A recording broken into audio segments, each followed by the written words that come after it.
Welcome to Off the Plantation, the journey towards freedom. Thank you for being here.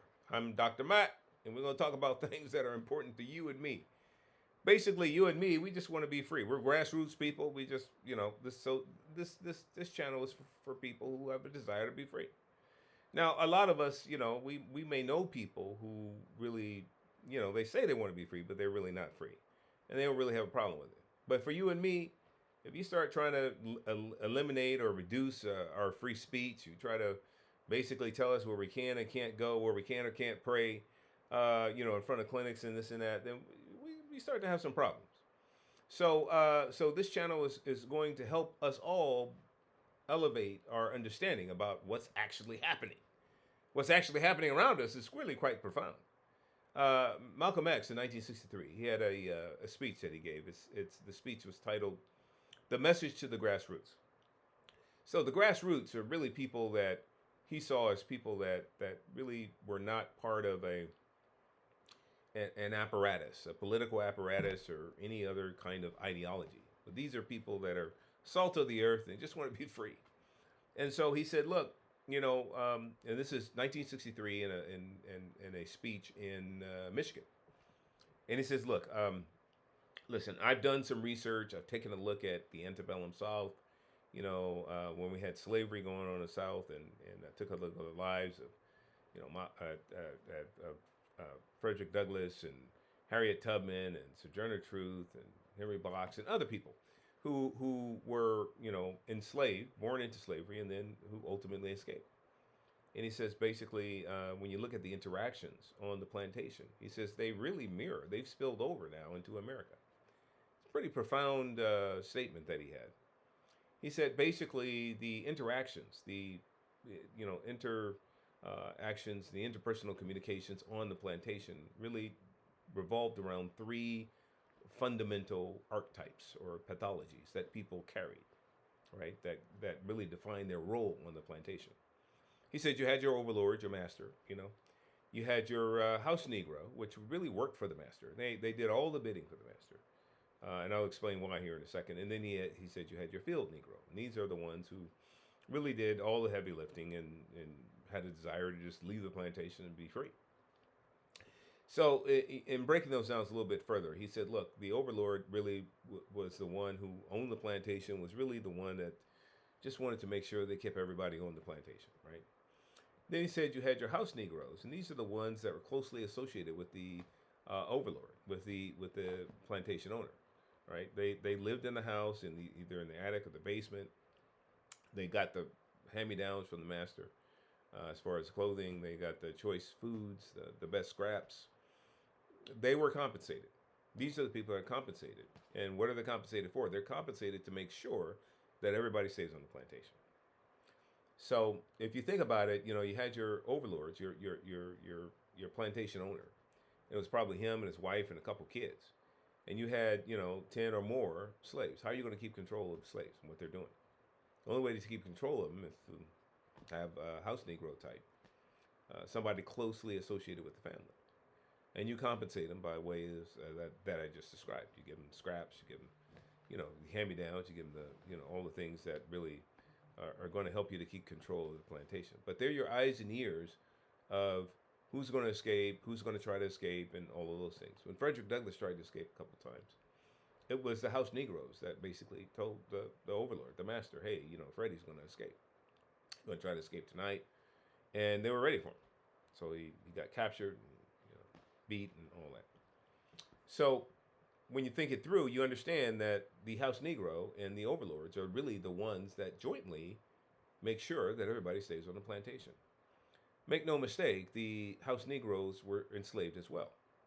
They just didn't do the heavy lift on the field, but they were captured and enslaved. But they were perfectly happy to snitch on their fellow slaves. They're perfectly happy to do anything and everything, whether it be their personal morals and principles, and faith foundations, whatever. They'd sell all that out to subject themselves to the overlord and to basically comport to fulfilling every wish of the overlord to make sure the overlord was successful. All right. Then you had your field Negroes, and those are the ones that, like I said, would be Frederick Douglass, Harry Tubman, Sojourner Truth, Henry Box, and others who actually escaped. These are the ones that said, "Look, I don't care. It's me. I'm a human being just like you are, Mr. Overlord, and I have innate, God-given, rights and privileges. God-given law, natural law gives me God-given abilities to just want to be free. Um, I shouldn't be subjected to you or anyone else. It's me and God, and I want to make sure I experience that." So they did everything they could to leave the plantation. They schemed all the time. They really took it upon themselves. They risked life and limb, and ultimately, a lot of them were freed because they escaped.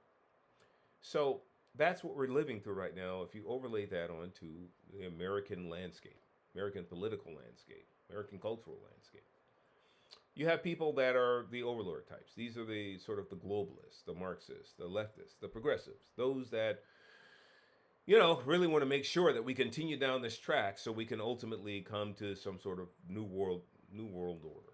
Okay, and they'll do anything and everything to make sure that they order society in a way that takes us down that trajectory. Then you have your house Negroes. These are the ones in media and in academia and even in faith and religious institutions that will do anything and everything they can to make sure that people comport to the desires of the overlord. So even if it completely goes against their faith foundations, if it completely goes against their media ethics, if there is such a thing, they don't care. They do whatever it takes. Lie, deceive, omit stories, propagandize, brainwash, whatever, in order to make sure that we continue down the trajectory of the wishes of the globalist overlords who are trying to take us down this path. People like me, people like perhaps you, we're the field Negro types. We operate in that particular pathology. Where for us, it's just, look, I just want to be free. I want to be free of your structures. I want to be free of your authoritarian or totalitarian ideas about Marxism, social. I don't care about that. It's me and God. I want to raise my family how I want to raise them. I don't want your structures to be in the middle. I don't want any additional policies that are going to restrict my freedoms. I don't want to be canceled. I don't want to be doxxed. I don't want to be shadow banned. Look, just leave me alone. Let me just, I can be a free thinker and let me think freely and do freely without your having to always, try to get me to guilt me and shame me and have me do other things and think your way. So that's how we, as those that are operating under the pathology of the field Negro, this is how we think. So those are the three characterizations that, if you really think about it, masterfully overlay onto America. Now, here's the deal. When you look at this current political climate, you see that if you were to try to dissent, just have a different point of view. You just want to be an independent in this election. You want to be able to vote for whoever you want to vote for. You start getting people like Obama, and then this guy, Jamal Bryant, I guess pastor out of Atlanta, who are telling, especially black men, look, you're a misogynist if you don't vote for, this character, this Kamala Harris. And basically they're going to guilt and shame you. They said, Jamal Bryant, as a matter of fact, outright said, you're a misogynist if you're a black man and you don't vote for Kamala. Because she's a woman of color, supposedly, and all this other kind of stuff. Look, the bottom line is there's people like me who just want to think free and think independently. We look at other factors, not about her being a woman or anything like that. It's about, look, I think that school choice is important. I think the ability for us to raise our children, to have them believe that there is a God, and to not, necessarily align with the whole curriculum, the over sexualization, the brainwashing about, genders, and whether you're furry or some other kind of 140 different genders and those types of things. It's important for me to be able to raise my kids and community and all of that with the right perspective. It's important for me to be able to recognize that there's been some grotesque inflation cycles that we've been in, This one has been particularly abusive, especially to the elderly and those on fixed incomes. So uh, it's okay. I can vote to want to change that.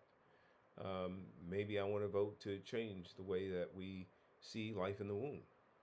Maybe I don't think it's okay that we allow babies, full term babies, to be slaughtered in the way that, or deleted in the way that, some would do that. So, if we have a dissenting point of view and we have, other criteria that perhaps, um, you know, um, Ms. Kamala and others in that political party don't agree with, we should be able to say, look, I'm not going to vote for her, not because she's a woman, but just because she don't, my moral, my faith, my principles that I live by just don't align with her. That's all. But you got Jamal, Bryant, you got Obama, and you have Sharpton and others that are basically castigating, especially black males like myself, and saying, look, you can't do that. So here's the question: when you have people like this, the whole idea is that we're going to learn together, we're going to grow together here in this channel. When you see this happening, what pathology, what is the psyche, what is the mindset that's guiding them? What pathology would you put them in? Would you put them in the overlord category, the house Negro category, or field Negro?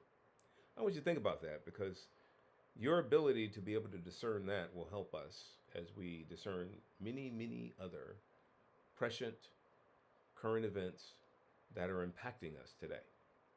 And so I want you to be honest with yourself and think through, who is this Jamal Bryant and what pathology is he operating under? And then, we can get some clarity around that. We'll come back next time on here, Off the Plantation, the journey towards freedom. All right, we'll see you next time. God bless you.